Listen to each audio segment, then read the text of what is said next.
¿Qué tal? ¿Cómo están? Buenas noches. El concepto de trabajo infantil, la comprensión de las causas que lo originan y la búsqueda de los mecanismos para erradicarlo son temas que han generado un gran interés académico de funcionarios públicos, de organizaciones sociales, incluso de grupos de defensores de derechos humanos, de la infancia, especialistas todos ellos en materia del trabajo infantil, esto a nivel nacional como internacional. Este tema lo vamos a ir desmenuzando el día de hoy, aquí, a fondo. Iniciamos.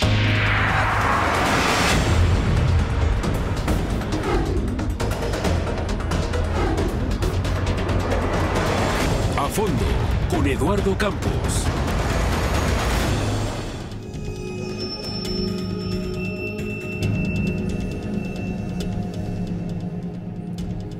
Bueno, pues muchas gracias. Ya estamos aquí directamente en la mesa con nuestros especialistas que nos hacen favor de acompañarnos esta noche y con los cuales vamos a tratar de entender este complejo mundo del llamado trabajo infantil. Tengo el gusto de que me acompañen esta noche aquí el ingeniero Emilio Mendoza Kaplan, quien es director general de Políticas Sociales de la Secretaría de Desarrollo Social. Emilio, bienvenido, muchas gracias. Gracias a ti, Eduardo, buenas noches. También tengo el gusto de que en esta mesa esté integrado ya Irving Rosales, quien es el director del Departamento de Economía de la Universidad Iberoamericana, de la Ibero. Gracias, Irving. Tu casa, bienvenido. Muchas gracias por la invitación. Buenas noches. Y tenemos también aquí a Alan Jiménez, quien es catedrático de la Universidad Nacional Autónoma de México y un especialista del fenómeno a nivel México, pero incluso más allá de nuestras fronteras, Alan. ¿Es así? Claro que sí, muchas gracias. Bienvenido. Y señores, pues yo les dejo en la mesa la primera pregunta. Estamos bien hablando de trabajo infantil, vamos dándole forma a esto. ¿Es correcto el término trabajo infantil? No. ¿Por qué? Para mí no. Bueno, desde el enfoque de derechos de la infancia, que va de la mano del enfoque de derechos humanos, nosotros lo que hacemos es poner primero al sujeto, en este caso niñas y niños, y después la actividad que realicen. Lo que es preponderante para nosotros es el sujeto como persona, como individuo, como sujeto de derechos, como lo marca la Convención de los Derechos del Niño, y después viene la actividad. Y si te fijas, es el mismo parámetro que se tiene, por ejemplo, desde el enfoque de derechos humanos, cuando hablamos de personas con discapacidad, primero anteponemos el hecho, el sujeto, y después la condición en la cual se encuentra. Entonces, ¿cómo desde tu óptica deberíamos de englobarlo, Alan? Como infancia trabajadora. Infancia trabajadora. En el gobierno federal, Emilio, ¿en qué rango tenemos que ubicar o dónde se ubica esta infancia trabajadora, niños? Bueno, en el gobierno federal sí se ha utilizado el término trabajo infantil para reconocer esta actividad que a veces realizan niños, niñas, adolescentes entre los 5 y los 17 años, que es lo que mide en todo caso la ENOE a través del INEGI, para tener un parámetro que nos permita ubicar en qué dimensión se encuentra en México este problema que, bueno, más allá de la definición académica, técnica, tenemos un instrumento para medir lo que está sucediendo con la niñez y con la adolescencia en nuestro país. Irving, ya teniendo estos datos más o menos para podernos centrar en esta charla, Irving, ¿cómo podemos entender el momento que vive estos niños aquí en México, en nuestro país, que es un número que a pesar de todas las políticas parece ser que pues sigue en aumento? O al menos no ha disminuido pero fíjate, yo creo poder analizar el caso, además de como dice Alan, el poner al sujeto, en este caso el niño, al frente de la definición, yo creo que sí vale la pena el diferenciar por tipo de actividad, porque no es lo mismo un niño que puede estar involucrado en actividades económicas que sean riesgosas para su salud, para su crecimiento intelectual, en actividades ilícitas, y no es lo mismo cuando está trabajando dentro de su hogar ayudando a su mamá. Y las tres actividades entran dentro de lo que sería la definición que en México se tiene sobre trabajo infantil, que es toda aquella actividad que desarrolle un niño que sea productiva. Y estas tres, digamos, sean legales o no ilegales. Entonces yo creo que además de poner al sujeto al frente, sí debería ser diferenciado para efectos de implementación de políticas, ya que hablaremos después, para efectos de medición, porque no es lo mismo los que participen en uno u otro, y para efectos de cómo abordar la solución al problema. Yo creo que para mí ese es un punto importante, ¿no? Porque por un lado estamos hablando de delitos, no de trabajo. Ajá. Y que esa es la forma tramposa en la cual mide la OIT el tema de la infancia trabajadora. Porque no es lo mismo quien se dedica a la delincuencia organizada, quien es utilizado para temas de explotación sexual, para pornografía infantil, a quien trabaja en el campo. Vamos a poner un ejemplo que ustedes me dicen, señores, por favor, con esto que tú estás diciendo, que creo que es fundamental. Hemos conocido recientemente que ahora se utiliza a los niños como halcones, como gente que está avisando a los grupos delincuenciales en general de que ahí viene la policía, hoy viene el ejército, o ahí viene X o Y. Y resulta que estos niños, datos que se conocen, hablan de 12,000 pesos de ingreso mensual por realizar esta actividad. Y llegan a la casa con este dinero y resulta que en muchas ocasiones es mayor al ingreso que tiene el padre o la madre de familia. Entonces, es un problema que tiene una cantidad de aristas por dónde entrarle, porque, como bien dicen, no es lo mismo el trabajo infantil que se desarrolla dentro de casa que el trabajo infantil en este tipo de actividades. Pero es que eso es un delito. Yo empezaría por no llamarlo una actividad de... No es infancia trabajadora ahí. Ahí lo que está ocurriendo es un delito. Y eso es lo que le hemos dicho a la OIT siempre, ¿no? Incluso niñas y niños se lo han dicho, y la OIT se niega a reconocerlo de esa manera. Cuando cataloga las peores formas de trabajo infantil, cataloga la pornografía y el uso y la prostitución, ¿no? Como trabajos. Decimos, no, señores, eso es un delito. El trabajo agrícola es trabajo y puede ser trabajo formativo y lo debatimos.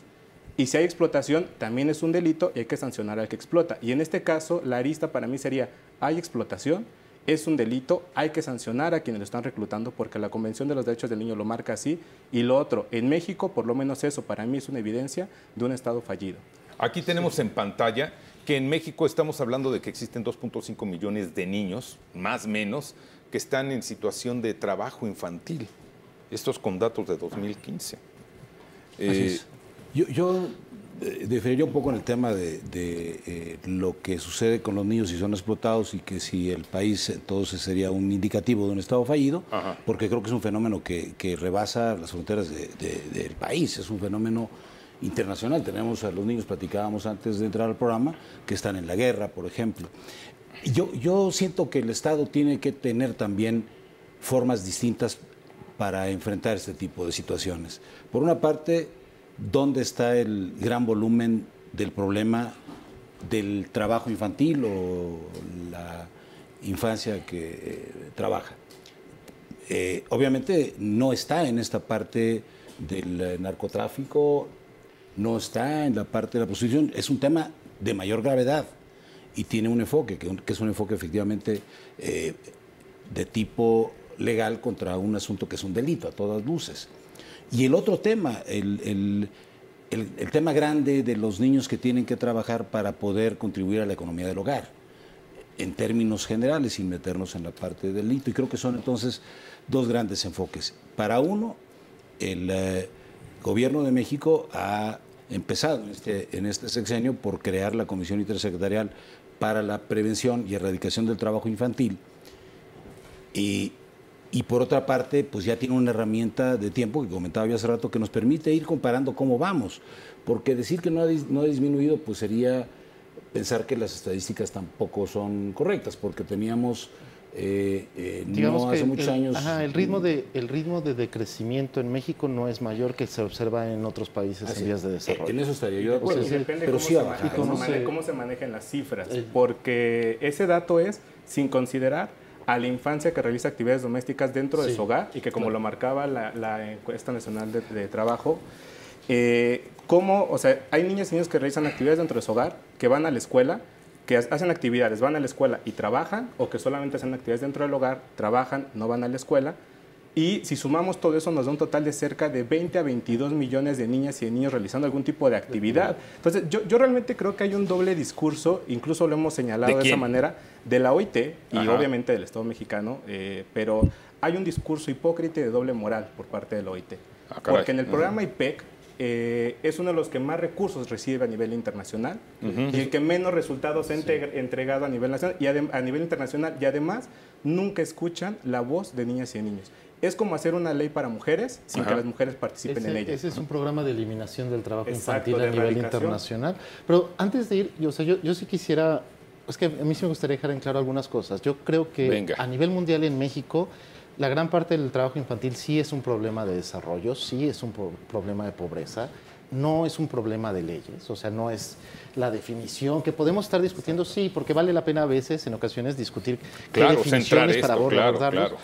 Pues sí, dejar en claro que no es que los papás no quieran a los niños, no es que ahora en castigo vas a... No, es un problema de pobreza, es un problema de desarrollo en los cuales las familias se ven en la necesidad de que el niño trabaje para aportar recursos al hogar.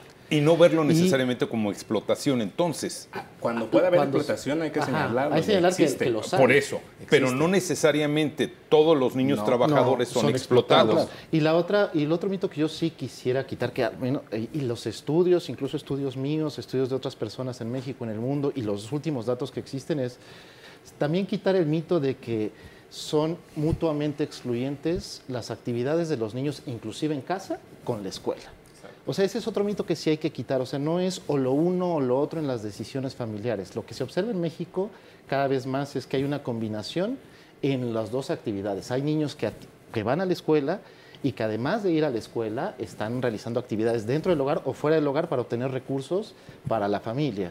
Y entonces, ¿por qué menciono esto? Porque muchas veces cuando se considera, por ejemplo, el año pasado que México ratifica el convenio 138 de la OIT sobre la edad mínima para entrar a trabajar, se decía, bueno, ya de aquí vamos a eliminar el problema y no es cierto. O sea, eso, el ratificar o no esa convención, que de hecho yo creo es muy mala idea esa convención y ahorita les voy a decir por qué, era como prohibir, los niños no pueden empezar a trabajar antes de 15 años cuando de todos modos van a trabajar, la familia necesita el recurso y cuando vendieron esta idea de la ratificación es que por fin van a poder ir a la escuela y disfrutar la infancia. El ir a la escuela no es cierto, porque están combinando ambas actividades.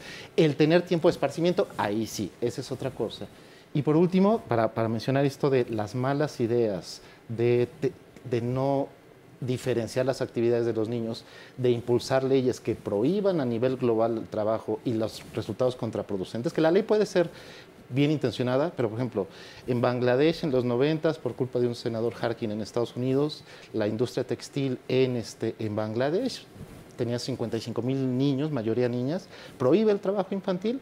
¿Qué es lo que sucede? Las niñas no regresan a la escuela, las niñas se fueron a prostitución. Y ese es un estudio de UNICEF, ya dejemos que es un organismo bastante serio, un estudio en el cual muestra que la mayoría de las niñas va a prostitución. Con los mundiales en Pakistán, que cada 4 años está esta idea de que los niños son los que cocían los balones, entonces volteaban a Pakistán hacia el COT y decían, oye, qué mal que lo están haciendo. Entonces, cada 4 años los niños dejaban de trabajar dentro del hogar cociendo balones y se iban a trabajar actividades más riesgosas fuera del hogar. Entonces, si uno ve, por ejemplo, las cifras y la tasa de mortalidad en esa región, cada que había un mundial, incrementaba en tasa de mortalidad infantil, justamente porque a la hora de no poder trabajar en casa tenían que obtener recursos, tenían que salir a actividades más riesgosas. Entonces, esa es la parte que sí tenemos que tener muy, muy presentes. Las familias, o sea, cuando los niños trabajan, en la mayoría de las ocasiones, quitando los casos aberrantes de explotación, dejando a un lado un poco eso, las familias es porque necesitan el recurso. Entonces, si tú le prohíbes cierto trabajo, si tú, por ejemplo, si se hiciera efectiva esta regulación de edad mínima para trabajar, significaría que un niño o una niña de entre 12 a 14 años no podría ayudar en su hogar, porque es una actividad productiva. Y explotación. Yo lo plantearía de otra forma incluso, o sea, veámoslo así, se voltea a ver estas formas de explotación, estas imágenes que de repente levantan mucho en medios, ¿no? También, pero hace unas semanas fue la final en una televisora de un programa infantil llamado MasterChef. Ese programa, eso es infancia trabajadora. Tienen menos de 15 años y fue transmitido a nivel nacional. Y le generó grandes ganancias a un montón de empresas. El gobierno lo estaba viendo. ¿Explotación? El gobierno lo estaba viendo, el gobierno fue testigo de todo eso, millones de mexicanos fueron testigos de eso, la autoridad internacional. ¿Por qué no se le sancionó a la televisora? Si quieren erradicar, ¿dónde estaba la OIT? ¿Dónde estaba el IPEC? Posicionándose, hablando de erradicar ese tipo de trabajo. ¿Dónde estaban? Ahorita vamos a tratar de dilucidar eso y otras cosas más, pero vamos a un corte. Regresamos en un instante.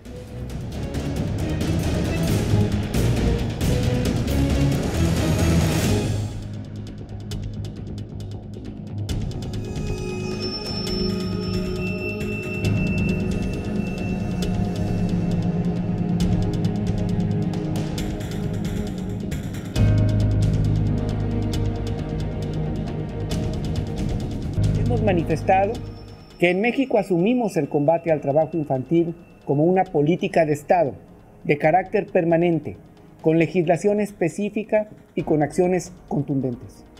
El hecho de tener un México con un andamiaje jurídico nuevo, que incluye reformas a la Constitución y a la legislación secundaria, y el haber ratificado los convenios considerados como fundamentales para la OIT, son 8, nos queda uno nada más, nos coloca ante la comunidad internacional como una nación responsable y que constituye su grandeza a partir de su capacidad para proteger y cuidar a sus niñas y niños y adolescentes. A ver, porque acabas de tocar un tema que es vital.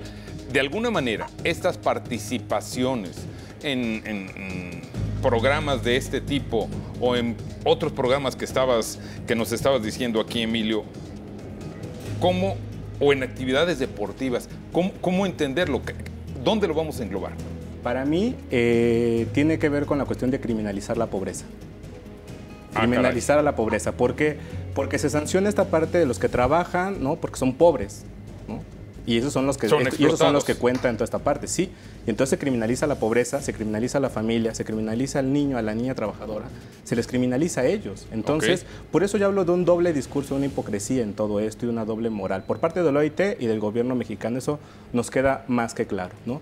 Porque lo que tenemos que estar hablando también es escuchar a niñas y niños, saber qué está pasando ahí. Y, por ejemplo, si se saben de las condiciones de explotación, la explotación no la hace el papá, ni la hace el que les paga a los jornaleros en el campo. La explotación la hacen las grandes empresas chinas que están en Sinaloa, que producen verduras, fruta para exportar a Estados Unidos. Estas grandes empresas que están en México, que son las que explotan a niñas y niños, que son los que les pagan 3 pesos por bote de chile que recolectan en Sinaloa, que les pagan 40 pesos por tonelada de corte de caña.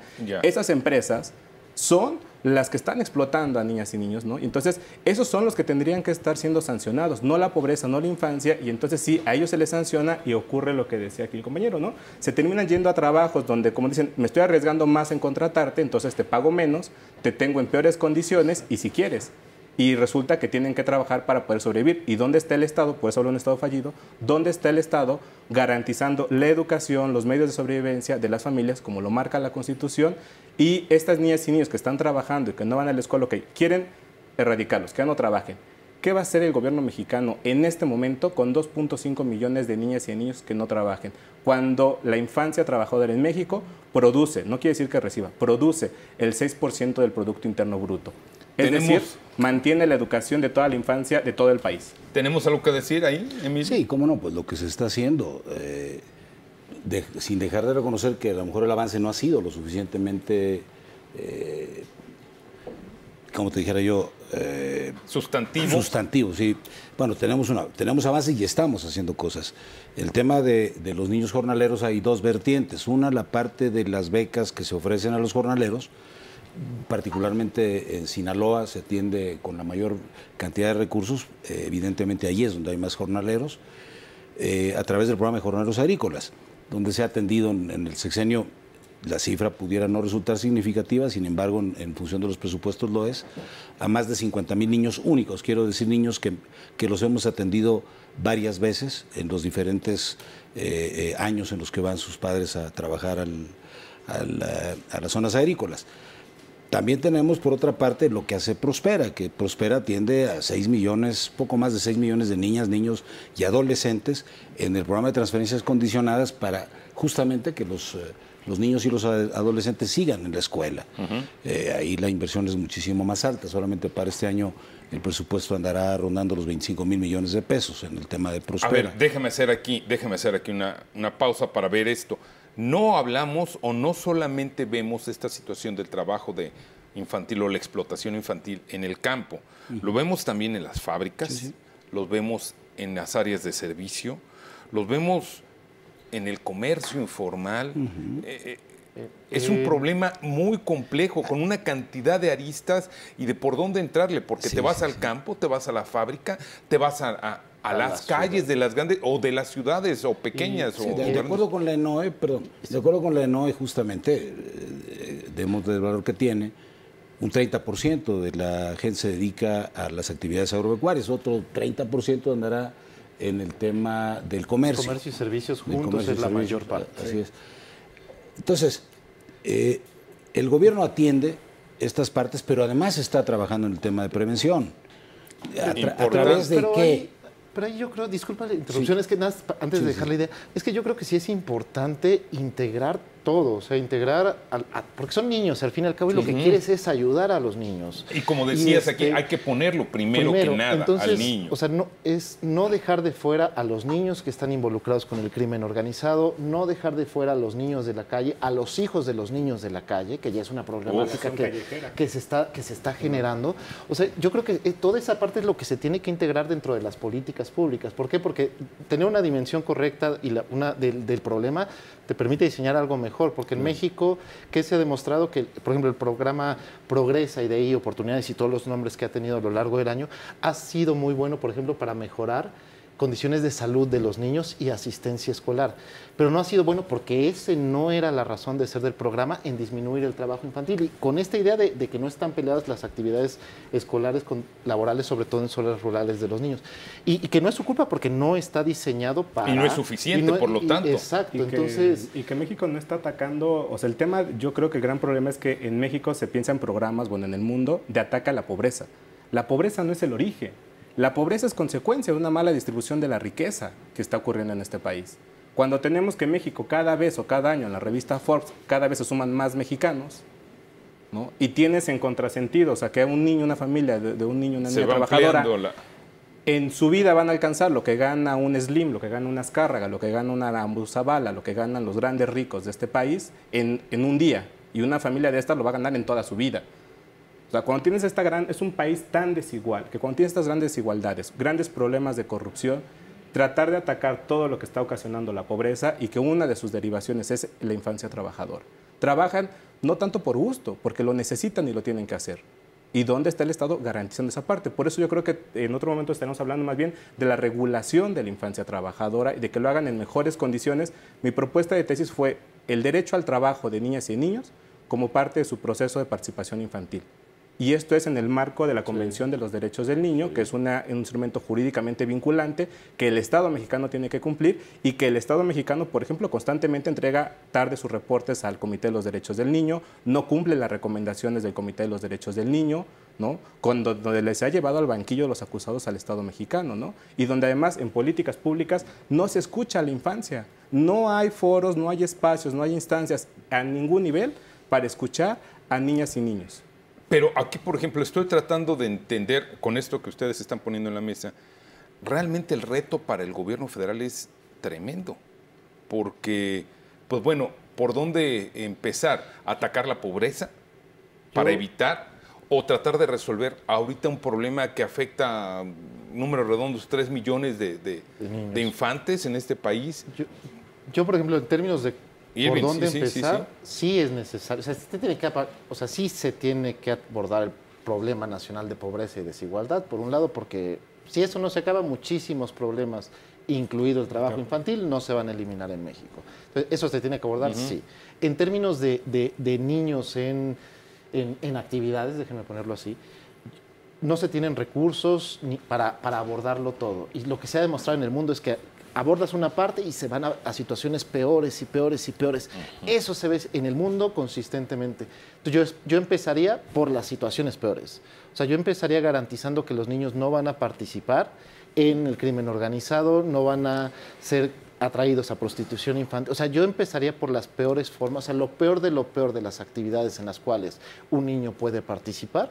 Eso yo creo que son las primeras que se tienen que eliminar. Tienes que garantizar que si tú implementas una política que aborde alguna problemática de trabajo de niños trabajando, por ejemplo, en los súpers, en los centros comerciales, tienes que garantizarle al niño, que va a tener acceso a la educación, pero por el otro lado, tienes que garantizar que no vas a permitir que alguien de este sector lo vaya a jalar, aprovechando que el niño necesita recursos para que la familia coma. Entonces, lo primero creo yo es garantizar eso como Estado, o sea, y como sociedad. El crimen organizado está ocupando el vacío que el Estado está dejando. Es así de sencillo, ¿no? Los espacios y las oportunidades que no le garantiza el Estado a los jóvenes, el crimen organizado está llegando a decir, no te preocupes, no, aquí estoy yo. Tienes una telesecundaria que te queda a media hora caminando, no te preocupes, yo te doy trabajo de trasiego de drogas, no te tienes que mover más allá y vas a ganar más. Y se habla más o menos, no sé si lo dijimos, 30,000 niños en México, niños menores de hasta 14 años, ni siquiera de hasta los 17. De 14 años son aproximadamente 30,000 niños los que se tienen estimados participando en actividades relacionadas con el crimen organizado. Que lo triste es que yo he escuchado a gente decir, bueno, solo son 30,000. No, o sea, son muchísimos. Son 30,000, es un número impresionante. Exactamente, entonces esa es la parte que yo creo que se tiene que garantizar, que ese tipo de actividades, antes de preocuparnos de que si un niño debe o no trabajar en un súper ayudándole a las personas a poner sus cosas en las bolsas, antes de preocuparnos por esa parte que también hay que Como abordar, lo estamos viendo aquí en los tiraderos bueno, los tiraderos es otra cosa. Es otro mundo. Es otro mundo. Ese sí tiene, ese tipo de trabajo, por ejemplo, sí tiene que ver con el desarrollo físico e intelectual y sí genera problemas. Pero y si te fijas, por ejemplo, ¿quién ha sido el gran líder de los tiraderos de basura? El que estuvo acusado de temas de trata de personas, de trata de blancas, ¿no? Gutiérrez de la Torre. Pero él se le exoneró también a Gutiérrez de la Torre. Gutiérrez de la Torre, PRI, el rey de la basura. Que fue protegido por el mismo Estado, ¿no? Incluso agrediendo a periodistas por desmantelar un tema como fue el tema de la prostitución y la trata. O sea, veamos dónde queda la impunidad, ¿no? De todo esto.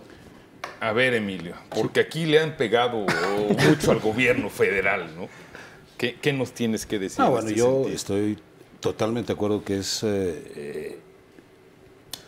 intolerable que haya niños trabajando en el tema del narcotráfico. Sin embargo, pues hay que reconocer que es una realidad. Es una realidad en la que pues estamos en una lucha constante contra el origen, porque si tú no acabas con el narcotráfico, pues estas tentaciones van a existir.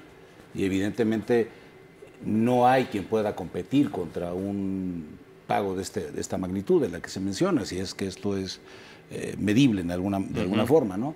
Digo, un niño que gane 12,000 pesos, pues ¿quién se los paga? Digo, habemos algunos adultos que no lo ganamos, efectivamente. Hay familias enteras. Familias enteras que no lo tienen como ingreso familiar.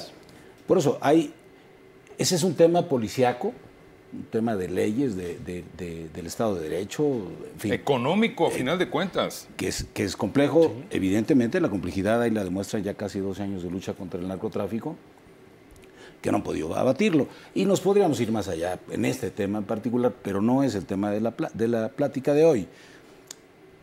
La prevención me parece a mí fundamental y en eso sí se ha estado trabajando. O sea, no hay recursos suficientes, Prospera no tenía, dices tú, este objetivo.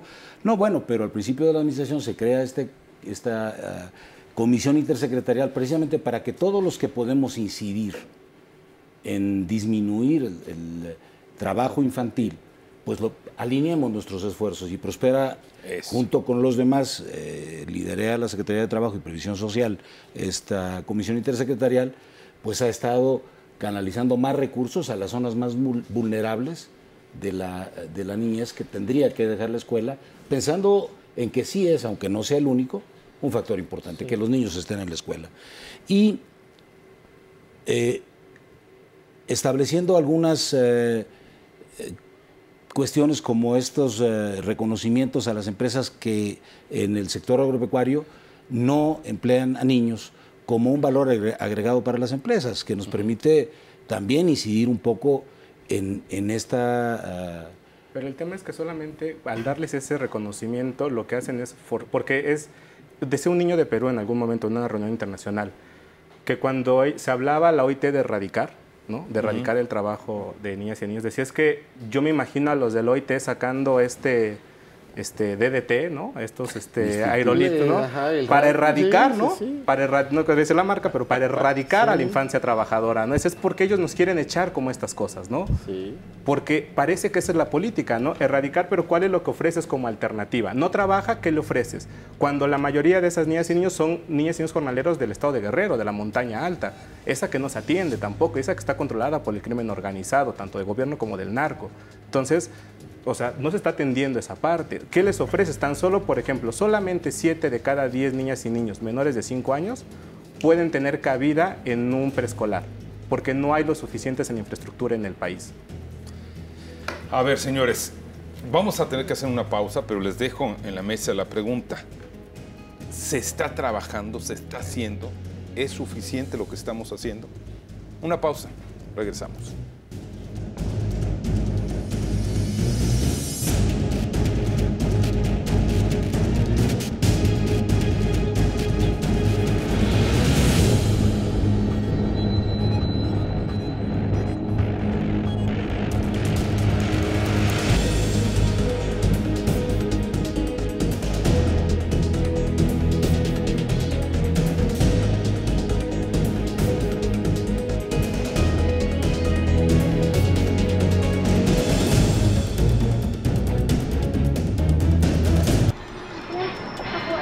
molestes a mi chiquito. Está trabajando, hijo, déjalo. No lo molestes. Está trabajando.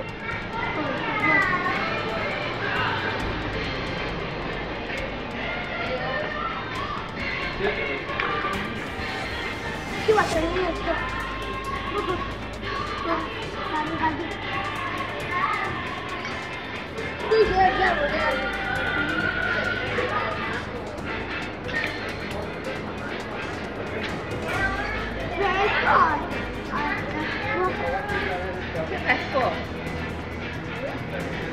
A ver, mírame, hijo. Esa mirada.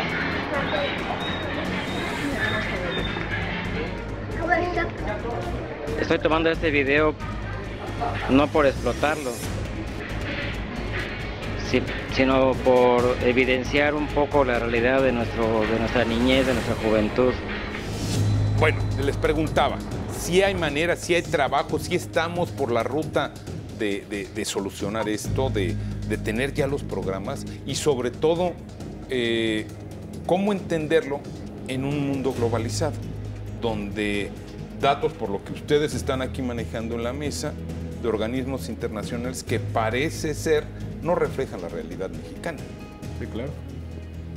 Yo creo que no es suficiente lo que se está haciendo. Yo creo que en México en particular no hemos, y hablo en general, todos, no hemos entendido el cómo abordar el problema. Seguimos creyendo en este discurso de la Organización Internacional del Trabajo de que el trabajo infantil hace que el salario de los adultos caiga cuando no es cierto. Seguimos creyendo ciertas cosas que la evidencia, tanto en ámbito académico como de organizaciones de la sociedad civil a nivel mundial, muestra lo contrario. No hemos volteado a ver esa evidencia, me refiero a México como país. Por ejemplo, en el caso de niños en el crimen organizado, no hemos volteado a ver todos los estudios y soluciones que se dieron en Brasil, en las favelas, como para ver cómo podemos sacar a esos niños. En el caso de prostitución infantil, no hemos volteado a ver los programas que se hicieron en Bangladesh, en Kenia, para ver cómo sacar a esos niños de esa situación de pornografía, de prostitución. En el caso de niños en actividades muy peligrosas, hubo programas muy focalizados en Asia. Tampoco hemos volteado, no hemos volteado a ver la evidencia que hay allá afuera en el mundo de qué programas sí funcionaron, qué programas no funcionaron. Eso yo creo que en México falta muchísimo y uno puede ver en qué hemos avanzado en las palomitas. Ustedes, invito al público a que busquen en cualquier buscador de internet, para no decir marcas, busquen en su buscador de internet favorito trabajo infantil en México y denle dentro de las restricciones última semana, último mes. Y la gran mayoría de lo que vamos a encontrar son tanto dependencias de orden federal, de orden local, de orden estatal, empresas, todas ya nos dieron el sello de no trabajo infantil. Entonces vemos, y la gran mayoría de las noticias es sobre empresas, que es el check de no trabajo infantil, no trabajo. Pero uno ve, y entonces uno trata de entender, bueno, no se trata nada más de empresas y organismos con mi check, mi listita de mi sello, mi checklist de mi sello. No, porque el problema no está ahí del trabajo infantil en México. El problema del trabajo infantil no es que el gobierno contrate, no es que el DIF contrate. En la economía informal. Exacto. Es realmente entonces, donde está. En el campo. En estos servicios, como mencionan ustedes. Nosotros, también como parte del movimiento latinoamericano y del Caribe, de niñas y niños trabajadores, del cual tú eres parte, ¿verdad? La fortuna y el orgullo de poder participar.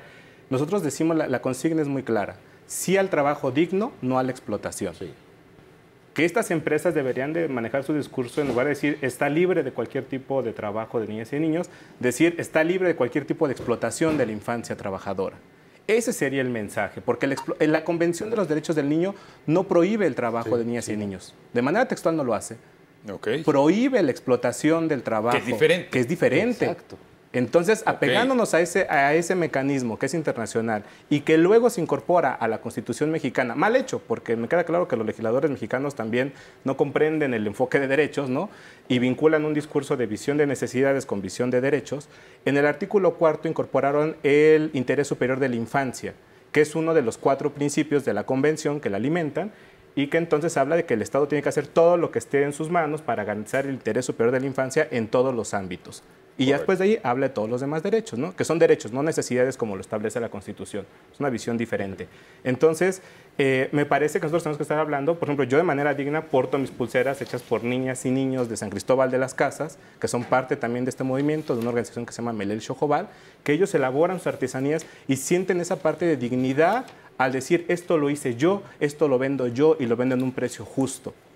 Y con ese dinero ayudan a solventar sus gastos de la escuela. Esa es la gran diferencia, hablar de la dignidad, porque el trabajo nos dignifica a todos como humanos y el trabajo ha estado presente desde siempre. El artículo 123 de la Constitución aquí en México nos da el marco precisamente del derecho al trabajo y dónde nos movemos y cómo nos movemos. Pero ¿qué tanto contempla a la infancia, a estos niños? ¿Dónde? ¿Qué hacer entonces? Sí, yo sí creo que hemos avanzado algo. Primero tenemos instrumentos de medición.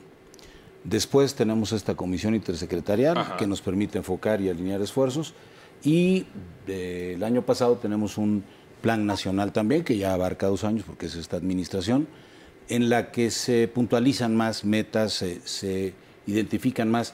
A lo mejor no estamos totalmente de acuerdo en la definición de trabajo infantil, trabajo decente. Yo estoy de acuerdo que hay una discusión no terminada, no aquí, en el mundo. Es un tema que no hemos terminado, pero sin duda queremos, como política de Estado, ampliar las oportunidades de un trabajo decente, como bien lo mencionas, cumpliendo con la ley, porque sí tenemos leyes que esas, pues, hay que respetarlas, vamos, está el umbral del trabajo aceptado, 15 años en adelante, bueno, pues que ese trabajo también sea un trabajo decente, como política de Estado. Los alcances los veremos en la próxima ENOE, si es que avanzamos un poco más en lo que habíamos avanzado hasta el 2015. Y yo preguntaría, por ejemplo, un instrumento de medición bien importante ha sido el módulo de trabajo infantil. De la Secretaría de Trabajo, de Prevención Social y el INEGI. INEGI, los dos. Pero el tema es que al parecer se va a dejar de hacer este módulo de trabajo infantil. O sea, este instrumento de medición se va a dejar de llevar a cabo. Entonces yo preguntaría, ¿eso sería un avance?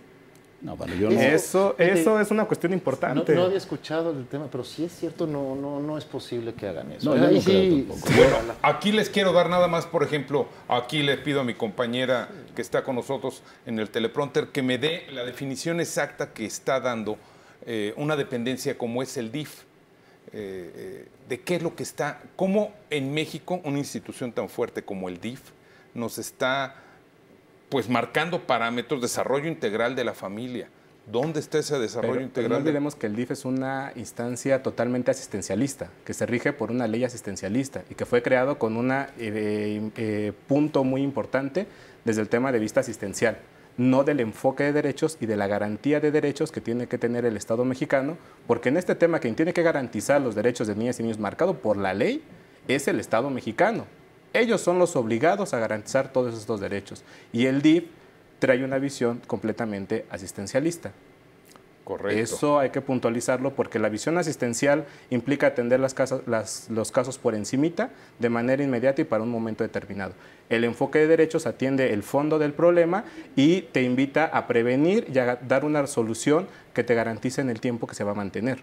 Ese es el enfoque de derechos. El DIF nos dice que el trabajo infantil, como toda actividad económica, es llevada a cabo por las personas menores de los 15 años de edad, sin importar el estatus ocupacional que tienen.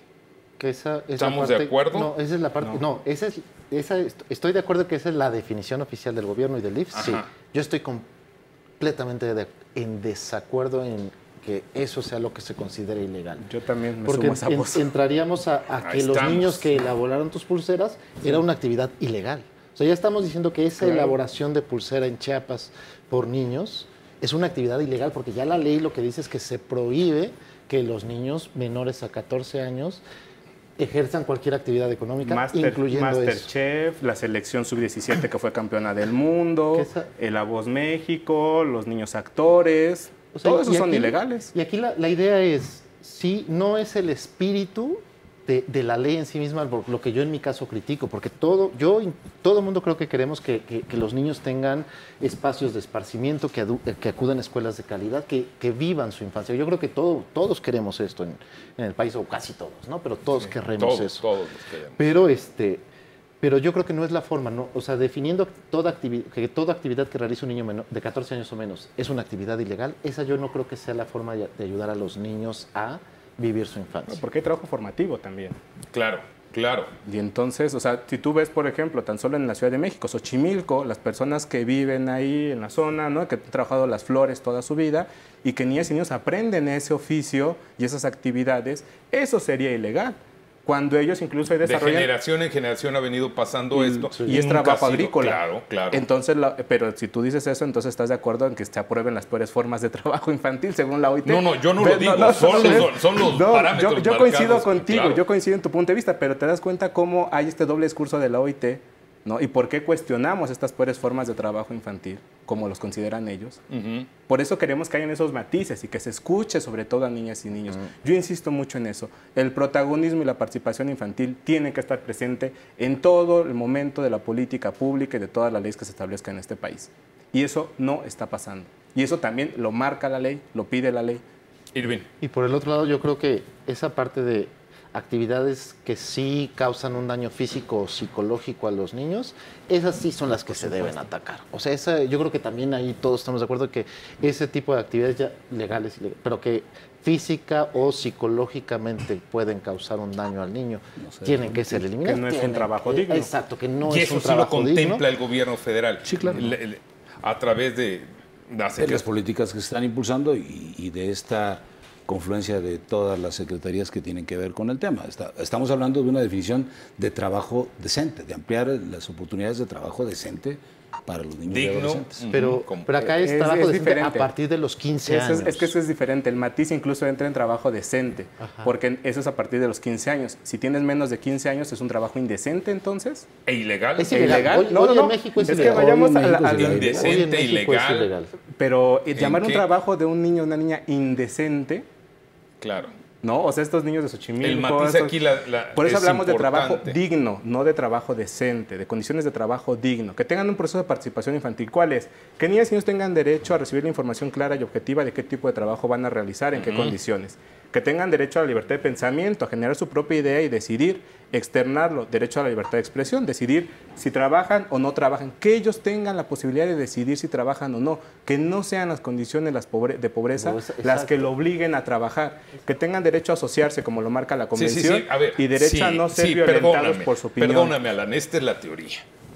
Pero pasa, y el ejemplo lo tenemos en América Latina. La realidad es otra. Tenemos en Perú la incidencia en políticas públicas a partir de los movimientos Niñas y Niños Trabajadores. En Bolivia, que elaboraron el apartado de la ley del trabajo en la nueva constituyente. En Bolivia se redujo a 10 años la edad mínima de trabajo, y ellos han participado en toda la elaboración de su documento de trabajo que está en la Constitución. Ellos se han reunido con Evo Morales, se han reunido con la presidenta del Senado cuando han pretendido cambiar este instrumento, y las niñas y niños no se oponen a que se cambie. Dicen, nos oponemos a que se cambie sin debatirlo con nosotros, que somos los más afectados, que somos los que trabajan y que somos los que aportamos esa definición. Hay un libro, el texto es maravilloso, se llama Mi fortaleza es mi trabajo, que elaboraron niñas y niños de Bolivia, donde ellos definen lo que es infancia, lo que es un niño, una niña, lo que es trabajo, lo que es explotación. Y eso me parece que está a años luz de aquí. O sea, imagínate a niñas y niños elaborando y discutiendo la política pública. Y yo creo que... ¿Qué ciudadanos tenemos en ese momento, si tenemos algo así? Y yo creo que en México pasa, como en muchos países, la verdad hay que decirlo, que es cuando no logramos cumplir las leyes nos vamos a las prohibiciones. O sea, por ejemplo, que las niñas menores de 18 años, que hoy ya no se puede, que trabajaban dentro de un hogar ayudando a la limpieza, que decían, es que es un problema porque hay familias que han abusado de las niñas, ¿no? Sexualmente o psicológicamente. Cuando realmente lo que debería hacer es cumple la ley, está prohibido, mete al tipo a la cárcel, o sea, demuestra que esto no va, o sea, que es intolerable, y si cumples con la ley, menos gente se va a atrever a hacer ese tipo de cosas. Pero como no puedes hacer que se cumpla con la ley por la razón que sea, pues entonces prohíbo la actividad. O sea, el rey sigue siendo la impunidad. En este país, sí. Esa es la parte que si vemos ese tipo de problemáticas, tiene consecuencias en muchísimos lados, incluyendo el trabajo infantil. Entonces, por eso la importancia de que por ejemplo, desde la academia lo que hablamos, instituciones, no políticas, sino instituciones de que se cumple el Estado de Derecho, los derechos de... Esa parte en un país son bien, bien importantes porque son los que te van a ayudar, no son la solución, pero te van a ayudar a resolver problemas de desarrollo y después, pero si no tienes ni eso, o sea, la impunidad... Solo velo desde la nueva Ley General para la Protección de los Derechos de Niñas y Niños. Ajá. Estamos estrenando, lleva 2 años, ¿no? 2 años, sí. Tardó mucho tiempo en salir, salió muy defectuosa, se regresó, se reescribió, porque incluso hablaba de menores, que no se les debe de llamar menores a niñas y niños, ¿no? Y esta contiene, no tiene más de 2 a 5 artículos en temas de infancia trabajadora, y que solamente son prohibitivos. Y que ahí me queda claro, porque a mí me tocó aportar en ese momento, propusimos todo un capitulado basado en las leyes internacionales que tenían que ver sobre infancia trabajadora y fueron borradas completamente, ¿no? El CIPINA, que es el Sistema Integral de Protección, que tiene que aglutinar a todas las dependencias de gobierno, brilló por su ausencia. está brillando por su ausencia, se tardó más de 6 meses, o sea, el gobierno mexicano violó la ley durante 6 meses porque no le echó a andar cuando marcaba la ley, ¿no?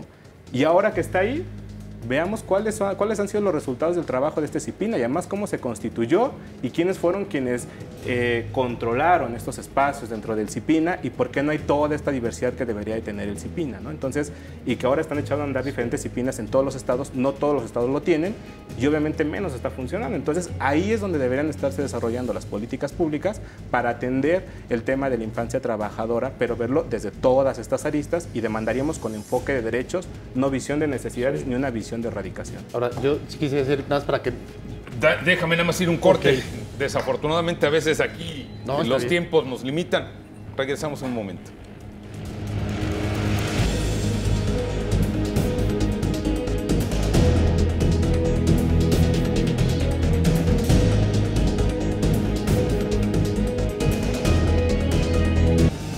A ver, señores, aquí hemos dejado de lado, o no lo hemos centrado al problema. Creo que me da la impresión que es el que genera toda esta problemática del trabajo infantil o la cuestión económica. La cuestión económica de un país delimita de alguna manera o marca el rumbo que llevamos. ¿Es así? Sí, Emilio. y sin duda, otra vuelta, volviendo a las definiciones, pues aún en un país desarrollado hay trabajo infantil. Sí, sí. Esto existe. Pero con otras características donde la explotación, si es que la podemos llamar así, es menor. Es menor, es O no mínima o existe. no existe. Y donde el trabajo es digno, decente. Digo, yo no soy muy dado a las definiciones precisas, trato de entender El a concepto. la academia, pero desde el punto de vista de gobierno nos circunscribimos a los temas legales, ¿no? Correcto. Y sí tratamos de hacer lo mejor que se puede en un esquema que es muy complejo, porque sin duda el origen es el que debe terminarse. Mientras tengamos una sociedad en la que existe pobreza, pues tendremos este tipo de manifestaciones por necesidad. Yo, Adelante, para dar por el dato favor, de niños, es de niños. Es ¿No niñas? ¿O solo niños? Niños en general, niños Genérico, genérico. ajá. O niñas, déjame hablar de niñas Ok. y uso el término femenino para generalizar todos. Niñas en México. El 83% de las niñas en México viven en situación de pobreza y o vulnerabilidad en alguna de las carencias definidas por 83% de niños. Entonces, hay para que entendamos la dimensión de la problemática en México, ya no es nada más el 50% de la población, aquí estamos hablando 83% de los niños y niñas en México viven en situación de pobreza y o vulnerabilidad. Y de los, Tremendo Entonces, dato. y Durísimo. de los que trabajan de 15 a 17, el 40% no recibe un salario. O sea, trabajan, Sí. pero no reciben un Sin salario. salario. Sin salario. Y el resto máximo recibirá 2 salarios mínimos. Mira, y esta es elaboración con datos del ENIC, o sea, son los datos que da INEGI, pues. Entonces, Según organismos internacionales, estamos hablando que en el mundo hay 168 millones de niños trabajadores. Quisiera, y ahora que hablas del mundo y este tema del OIT, y tanto que hemos criticado al OIT, se viene en noviembre el cuarto encuentro internacional, reunión de la OIT, donde van a tocar este tema de en Argentina. Va a ser en Mar del Plata. Obviamente, como activistas y como miembros de un movimiento latinoamericano, y niñas y niños no somos invitados a esos foros, ¿no? O sea, nosotros no recibimos financiamiento de la OIT, no estamos invitados al foro, a pesar de que hemos insistido y hemos pedido que se nos invite para que nos escuchen. como no nos invitan a su gran fiesta, a su gran reunión, donde esperamos que muchos estados se reserven algunas de las firmas que van a hacer esos convenios internacionales, que va a ser un parteaguas en la historia de este tema. Y la otra es que nosotros como movimiento internacional nos vamos a reunir en octubre en Bolivia, en la Universidad en La Paz, con el movimiento africano de niñas y niños trabajadores, con el movimiento asiático, con miembros y representantes del movimiento europeo de niñas y niños trabajadores y obviamente el movimiento latinoamericano de niñas y niños trabajadores. Y los especialistas más importantes en el tema, como Manfred Liev, Alejandro Kusianovich, Yanji Shiboto, Marta Martínez, van a estar presentes en un foro previo que vamos a tener de 3 días en la universidad para hablar de todo este tema de la infancia trabajadora. Y luego tenemos nuestro encuentro internacional de niñas y niños de todo el mundo, de todos estos movimientos, para discutir sobre cuál va a ser la postura y las acciones que tomaremos con respecto a esta 4ª reunión internacional. De acuerdo, pero nada más aquí déjenme ponerles algo en la mesa. Este tipo de encuentros donde siempre se planifica, se ven de manera global, se particulariza en algún momento, queda normalmente en la mesa. Tenemos ya que resolver que es un problema urgente, que bien lo dicen. Estamos hablando de cerca de 3 millones de manera de lo visible que hay aquí, de 3 millones en México. Con una metodología de medición, digamos, para... Claro, claro. Entonces, ¿cómo entrarle aquí ya? ¿Qué acción inmediata podemos empezar a aplicar para resolver este problema? Pues para mí tiene que ver con el ataque a la mala distribución de la riqueza, principalmente. Tiene que ver con garantizar los temas de educación y sobre todo en México, a pesar de que la escuela es pública y gratuita, y lo sabemos bien quienes tenemos hijos y que van a la escuela pública, no es tan gratuita que un niño o una niña vaya a la escuela. Eso implica gastos importantes que tienes que ir haciendo, ¿no? Entonces, eso... Y no es tan gratuita, y hay que decirlo, y no es tan de calidad. O sea, porque a la hora que las familias, sobre todo en zonas rurales, el acceso suele ser remoto, aunque tengan la escuela ahí.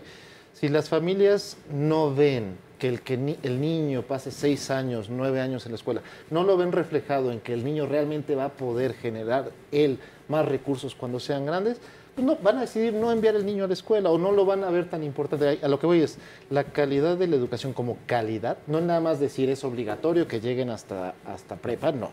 La calidad de la educación es fundamental para que las familias tengan más incentivos de que sus niños completen toda la educación formal hasta preparatoria. Si pueden más, qué mejor. Salir del círculo de pobreza y que no se sigan reproducir como pobres todo el tiempo. Porque eso, o sea, que se ha observado, por ejemplo, todavía no hay estudios serios, pero información, por ejemplo, de las familias que, o sea, no hay evidencia, por ejemplo, que programas de transferencias condicionadas permitieran salir a los primeros niños ahora que son adultos de la pobreza.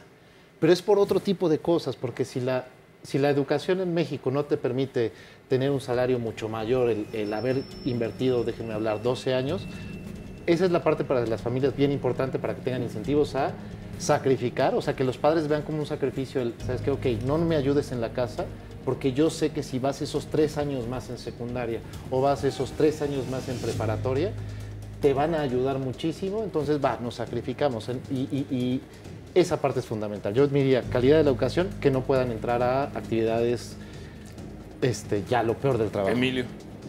No, bueno, yo insistiría en lo que se ha propuesto el Estado mexicano.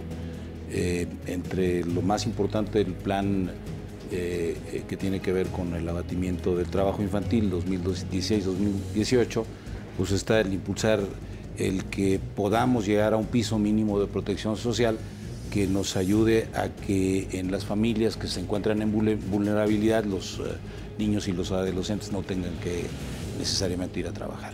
Eso sería lo que englobaría la intención del gobierno mexicano. Señores, el tema da para mucho más. Son nuestros niños, es nuestro futuro, son nuestras nuevas generaciones en quien va a recaer el peso de ser mexicanos. Son ya mexicanos, pero es la nueva generación que está ya viviendo esta situación de apremio. Hay que hacer mucho todavía, se está haciendo, también hay que reconocerlo, pero el reto es grande. Le agradecemos a usted que nos haya permitido acceder a su hogar. Y señores, gracias. Nos despedimos. Emilio Mendoza Kaplan, quien es director general de política de la Secretaría de Desarrollo Social. Gracias. Irving, muchísimas gracias. Irving Rosales, de la Universidad Iberoamericana. Te lo agradezco. Alan Jiménez, académico de la Universidad Nacional Autónoma de México, de nuestra UNAM. Muchas gracias. Y principalmente gracias a usted. Hasta la próxima.